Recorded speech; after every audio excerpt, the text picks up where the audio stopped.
बिस्मिल्लाहिर्रहमानिर्रहीम। आप देख रहे हैं मेरा यूट्यूब चैनल और फेसबुक पे लीगल ईगल्स। बात करेंगे कमसन मगविया के मुकदमे में। आज वालिदैन की चौथी मुलाकात हुई है। 11 घंटे पहले मुलाकातें हो चुकी हैं और आज 3 घंटे की एक और मुलाकात हुई है। हमने आपको कम्युनिटी पोस्ट के ज़रिए अपडेट किया था। ये आज 12 बजे से लेकर 3 बजे तक वालिदैन की मुलाकात मुतवक्के है, जो कि मुलाकात हुई।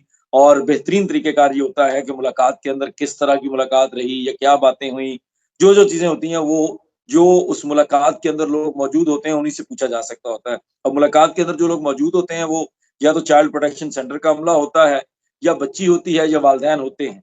इसके अलावा सारी आपको पता है वो फिर फ़ुज़ूल बातें होती हैं, अगर कोई इसके अलावा बात हो।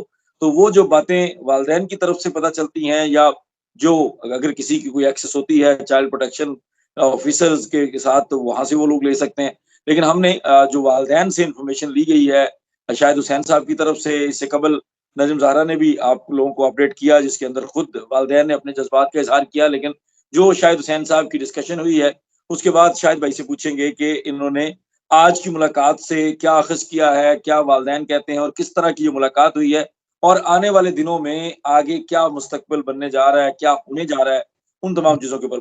शाहिद भाई, आपका बहुत शुक्रिया। हमेशा आप हमें अपडेट देते हैं, हमेशा आप हमारा वो सोर्स हैं, जो छुपाया नहीं जा सकता। वो स जो क्योंकि आप सबका सोर्स हैं।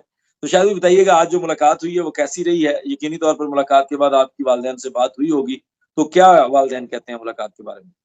सर जैसे ही बाहर निकले उस वक़्त भी फ़ोन पे बात हुई थी, फिर बाद में तसल्ली से ही बात हुई और आपको पता है कि सबसे ज़्यादा फ़िक्रमंद जो है बेटी के लिए माँ-बाप हैं, इसके अलावा कोई और फ़िक्रमंद नहीं हो सकता। आपको पता है कि एक दरख़्वास्त दी गई थी कि देखिए जी बच्ची अकेली है, सीसीटीवी कैमरों से मॉनिटरिंग की जा रही है और ये है, वो है, एक ढिंढोरा पीटा गया।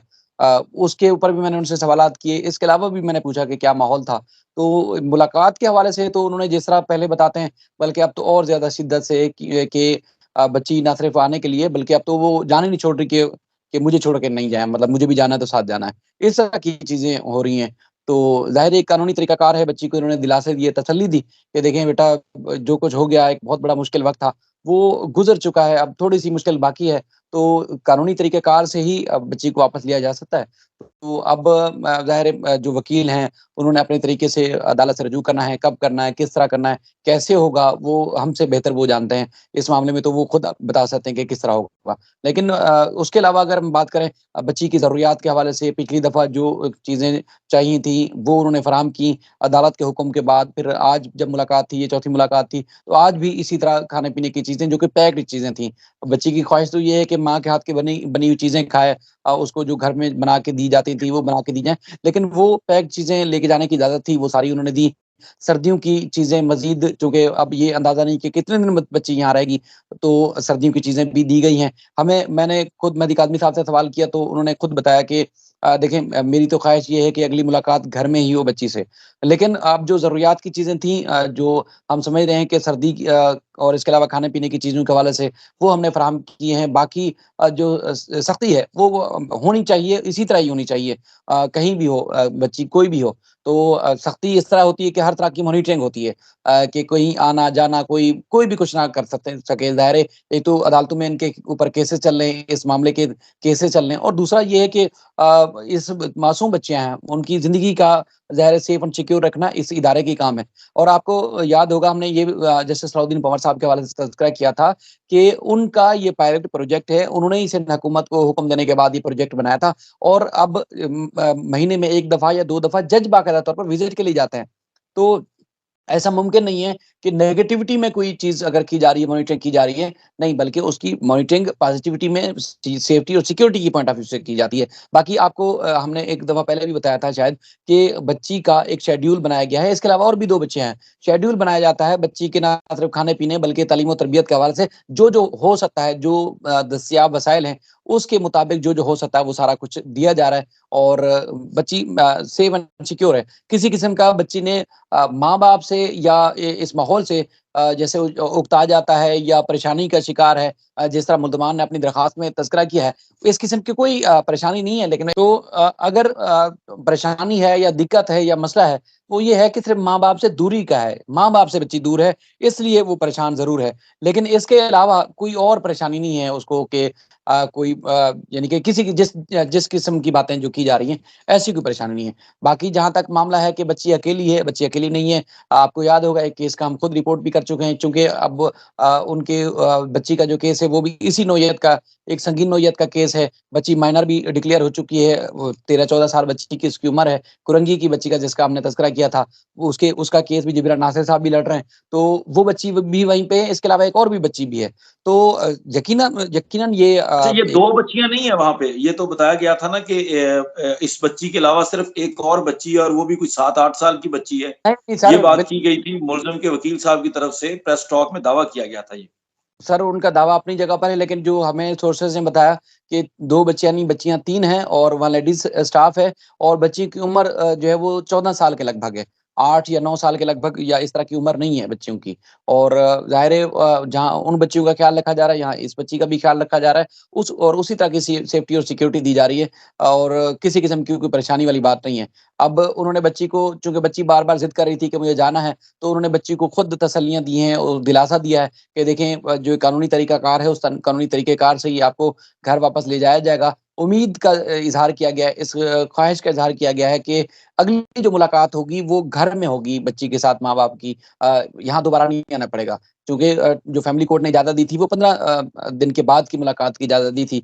तो और यानी कि कुछ कोई ऐसी चीज़ नहीं हो सकती, जैसे ये तासुर लिया जाए कि दोबारा भी या बार-बार यहाँ जो है वो रुकना पड़ेगा। बाकी जहाँ तक मामला है कि पहले भी हमने रिपोर्ट भी जो है वो जिसके ऊपर कल भी हमने तज़किरा किया और अब एक बार फिर भी लोगों को बताएँ कि देखिए किस्सा ख़त्म हो गया है, कहानी ख़त्म हो गई, मामला गोल हो गया। अब मुल्ज़मान को अगर कोई चीज़ बचा सकती है तो सज़ा से उसको उनको बचने की सोचना चाहिए और अगर कुछ बचना है तो वैसे वो भी नहीं बचेंगे, क्योंकि जिस तरह का जुर्म है, पुलिस ने उनको चार्जशीट किया है। पुलिस को आपको पता है कि जिस तरह का जुर्म था, वो बेनकाब हुआ, पूरी दुनिया ने देखा है।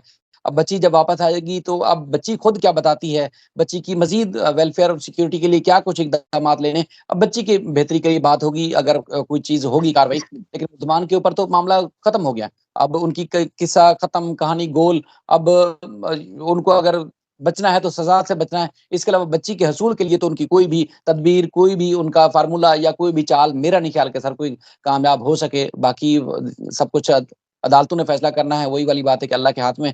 ये मुश्किल टाइम है, मुश्किल अब ख़त्म हो रही है और कहा जा सकता है कि एक जो मुश्किल दौर था उसका सूरज ग़ुरूब हो रहा है और एक अच्छी तवक्को बच्ची के हवाले से, ख़ानदान के हवाले से हो रही है।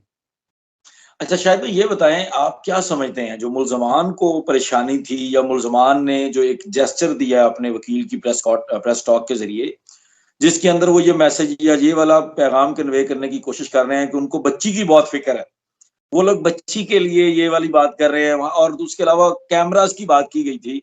तो क्या कैमराज़ इस तरह से लगाए गए हैं या उनकी जो कैमराज़ का वहाँ पे पर्पज़ है, क्या वो बच्ची को अनकम्फ़र्टेबल कर रहा है या किस तरह का माहौल है? और मुल्ज़मान, आप क्या समझते हैं कि मुल्ज़मान को क्या वो क्या बच्ची की वेलफेयर के लिए ये करना चाह रहे थे? नहीं सर, बच्ची की वेलफेयर के लिए क्यों करेंगे? उनको तो अपनी जान के लाले पड़े हुए हैं ना। हाँ, उनको तो एक्सेस नहीं मिल पा रही। मैंने आपसे कहा कि बच्ची अगर माँ-बाप से पानी भी माँगना चाहती है, पानी माँग के पीना चाहती है, तो वो पानी भी नहीं दिया जा सकता। अच्छा, अब चौथी मुलाकात है, तकरीबन जो चाइल्ड प्रोटेक्शन यूनिट के वहाँ सिक्योरिटी पर मामूर या वहाँ की जो नुमाइंदगी करते हैं या जो निगरानी करते हैं, उनको तो अब तो ट्रस्ट हो गया होगा। अब भी इजाज़त ये नहीं है कि आप कोई ऐसी चीज़, खुली चीज़ बच्ची को दे सकें जो कि वो नहीं समझते, उनकी जो एसओपीज़ में शामिल नहीं है। तो जब माँ-बाप नहीं कर सकते तो एक मुल्ज़िम जिसके खिलाफ केस चल रहा है वो कैसे उसको एक्सेस हो सकती है?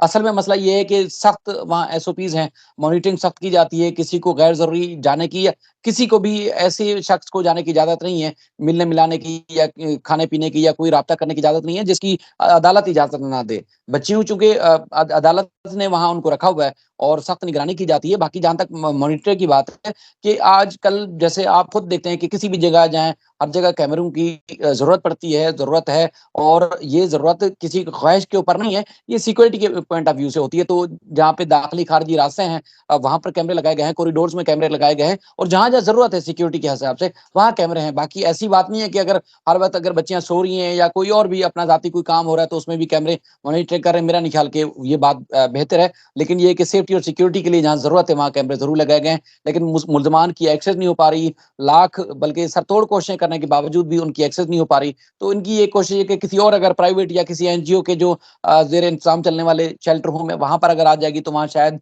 कोई साज़-बात हो जाए या शायद उनको वहाँ मुलाकात की इजाज़त मिल जाए। इसलिए वो चाहते हैं कि किसी तरीके से अदालत के हुक्म के बाद बच्ची को वहाँ शिफ्ट किया जाए। लेकिन मुझे नहीं लगता कि अदालत ने करना फैसला वैसे, लेकिन लगता नहीं है कि उनको अब इस किस्म का कोई रिलीफ मिले। बच्ची ने खुद कोई परेशानी का इज़हार नहीं किया, डॉक्टर्स की रिपोर्ट आपके सामने आ चुकी है, जज ने खुद मॉनिटरिंग की है, जज की हाई कोर्ट की रिपोर्ट आपके सामने है कि जिसमें बताया गया है कि बच्ची एक अच्छे माहौल में है। परेशानी इस बात की है कि बच्ची वो चाहती है कि माँ-बाप के पास जाए। इसके अलावा और कोई परेशानी नहीं है कि वहाँ वहाँ के माहौल की वजह से, वहाँ की सिक्योरिटी के हवाले से, वहाँ कोई और वजह हो, ऐसी कोई वजह सामने नहीं आई। अच्छा शायद भाई, आप क्या समझते हैं, अगली मुलाकात घर पे होगी कि चाइल्ड प्रोटेक्शन सेंटर के अंदर होगी? सर आपका मैंने ज़ाती तज़्ज़िया क्या है? आपने इस केस को पहले दिन से रिपोर्ट किया है और ऐसी चीज़ें आपको पता होती हैं, ज़ाहिर है बहुत सारी चीज़ें हम नहीं डिस्क्लोज़ कर सकते, सेंसर करनी पड़ती हैं, ध्यान रखना पड़ता है। लेकिन आपका ज़ाती तज़्ज़िया क्या है इस मामले में? मैं सर इसको किसी से रिलेट नहीं कर रहा, ये ज़ाती तौर पर आपकी तरफ से। नहीं, दावा तो नहीं कर सकता लेकिन यकीन है कि बच्ची जैसे 10-15 दिन में इंशाल्लाह घर पे होगी। यकीन है, दावे से नहीं कह सकता चूँकि जो एक कानूनी तरीकाकार है, अब वो हम बात भी ये यकीन भी इस तरह है कि जो रिपोर्ट्स आ चुकी हैं जो कुछ हो चुका है जो कुछ अदालतों में आ चुका है, डॉक्टर्स की रिपोर्ट में आ चुका है सारी चीज़ें जो अब आम हो चुकी हैं, सामने आ चुकी हैं, तो उसके बाद हमें लगता है कि अब बच्ची बहुत जल्द घर पे होगी। अब करना अदालत ने फैसला है और ज़ाहिर है जिब्रान नासिर साहब किसी फोरम पर हाई कोर्ट से रुजू करें, ट्रायल कोर्ट से रुजू करें, फैमिली कोर्ट से रुजू करें, किस तरीके से करते हैं वो हमसे ज़्यादा बेहतर समझते हैं। लेकिन मुझे यकीन है कि अगली जो है वो 8, 10, 15 दिन में घर पे होगी। लेकिन ताख़ीर भी हो सकती है, अच्छा। कुछ भी हो सकता है, लेकिन अब मुल्ज़मान का किस्सा खत्म हो चुका है, ये मैं आपको ज़ाहिर दावे है, से ये तो तज़्ज़िया है सर, ये तज़्ज़िया है। आज दावा तो आपने आज तक वो भी नहीं किया जो हमें पता होता है कि कल होने जा रहा है, तो दावा तो हम उसमें भी नहीं करते। वो तो मुझे पता है, वो बिल्कुल आप ये सिर्फ़ एक तज़्ज़िया है। तज़्ज़ियाती तौर पर आप समझते हैं कि अगली दफ़ा इंशाअल्लाह उम्मीद है कि 10-15 दिन में बच्ची अपने घर में होगी। तो इंशाअल्लाह ताला उसके बाद जो है वो फिर मुल्ज़मान की शामत होगी और उसके बाद फिर मुल्ज़मान के लिए हर शाम शाम-ए-ग़रीबा होगी। तो इंशाअल्लाह ताला फर्दर जो भी डेवलपमेंट्स होंगी, शाहिद भाई के साथ हम कनेक्टेड हैं, शाहिद भाई के ज़रिए, अदालतों के ज़रिए, कल के दिन में भी कोर्ट के अंदर प्रोसीडिंग्स हैं, फैमिली कोर्ट के अंदर, उसके बाद इंशाअल्लाह ताला आपको अपडेट करेंगे। शाहिद भाई आपका बहुत शुक्रिया। अस्सलाम वालेकुम।